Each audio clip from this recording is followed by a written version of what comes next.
আসসালামু আলাইকুম রহমতুল্লাহ। প্রাণপ্রিয় ছাত্রছাত্রী ভাইরা, আপনাদের জন্য আজকে একটি নতুন ভিডিও। এই ভিডিওটা হচ্ছে কিভাবে আমরা পুশ স্টার্ট গাড়ি স্টার্ট করব। মূলত বলে রাখি পুশ স্টার্ট কি। পুশ স্টার্ট আসলে হচ্ছে আমরা যে চাবি গাড়ির মধ্যে ইন করি, সেই চাবির পরবর্তীতে যে জায়গাটা স্টার্টের জায়গায় একটা পুশ বাটন থাকে, সেখানে পুশ করলেই গাড়ি স্টার্ট হবে। তো দেখেন, এটা একটা রিমোট, এটাই হচ্ছে চাবি গাড়ির। জাস্ট লাইক এরকম থাকবে কম বেশি।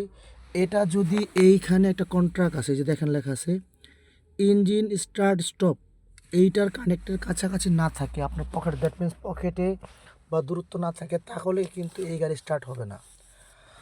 প্রথমত এইটা চাবি এখানে রাখতে হবে। রাখার পরে আমি এইখানে যখন একটা চাপ দেব, আমরা যখন স্টার্ট দিই, এক ঘাট দিলে প্রথমে একটা কানেক্ট আসে, এর পরবর্তী যখন চাপ দেব তখন আমার ইঞ্জিন আসবে।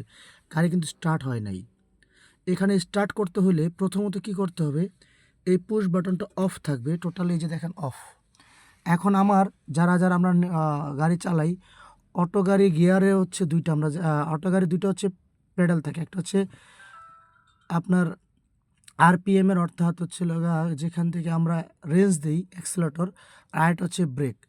আমরা ব্রেকে ফুল যদি প্যাড পাড়া দিই, এরপরে যদি আমি এটা দিই, এই যে এখানে স্টার্ট হয়ে গেছে, এখন কিন্তু ইঞ্জিন স্টার্ট।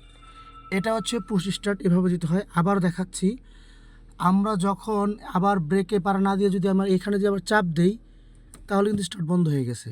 আমি আবার স্টার্ট করব কিভাবে, এটার শর্ত হচ্ছে ব্রেকে পাড়া না দিলে আপনার এখানে যতই চাপ দেন, আপনার ড্যাশবোর্ডে লাইন আসবে, কিন্তু আপনার ইঞ্জিন স্টার্ট হবে না।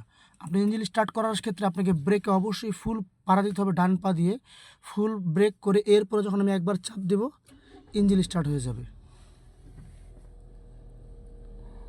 ধন্যবাদ।